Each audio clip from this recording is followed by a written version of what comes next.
Dangerous একটা জিনিস। তো কারোর সাথে অবৈধ রিলেশন হয়েছে, তার বিয়ে হয়ে গেছে, এখন সে বলে বাকি জীবন আমি আর কাউকে বিয়ে করব না। ভাই কেন বিয়ে করবেন না?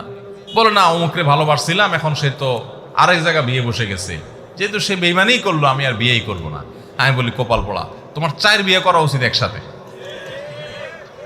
তুমি এতদিন ভুল জায়গায় অজায়গায় ঘুরছিলা, এটা প্রমাণ হয়েছে। এই জন্য 2 রাকাত সেজদায় শুকর দেওয়া উচিত যে আল্লাহ তোমার শুকরিয়া, এতদিন যারে মনে করছিলাম তার সাথে ঘর সংসার করবো, বিয়ে শাদী করবো, এ তো আজ তো বেঈমান।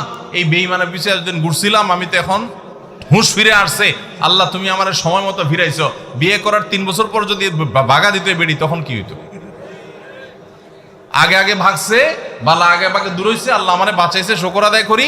আর সে যদি একজনের কাছে বিয়ে করে সুখে থাকতে পারে, আমি একসাথে 4টা করে তার দেখাই দিব। এটা হলো বেটাগিরি। বুঝতে পেরেছেন?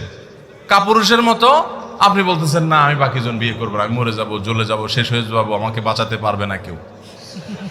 মানে কি ভাইরা আমার? এই জন্য আমি সবসময় বলি, বিয়ে করে বীর পুরুষ আর প্রেম করে কাপুরুষ। প্রেম হয় চিপা চাপায়, বিয়ে হয় খুল্লম খোলা। বিয়ে করতে বেটাগিরি লাগে, প্রেম করতে বেটাগিরি লাগে না। বিয়ে করতে মোহর দেওয়া লাগে, প্রেম করতে শুধুমাত্র চীনা বাদাম খাওয়াইলে চলে। তাহলে এটা 2 নম্বর পথ, আর ওইটা 1 নম্বর পথ। 2 নম্বরে যাবেন না 1 নম্বরে আসবেন?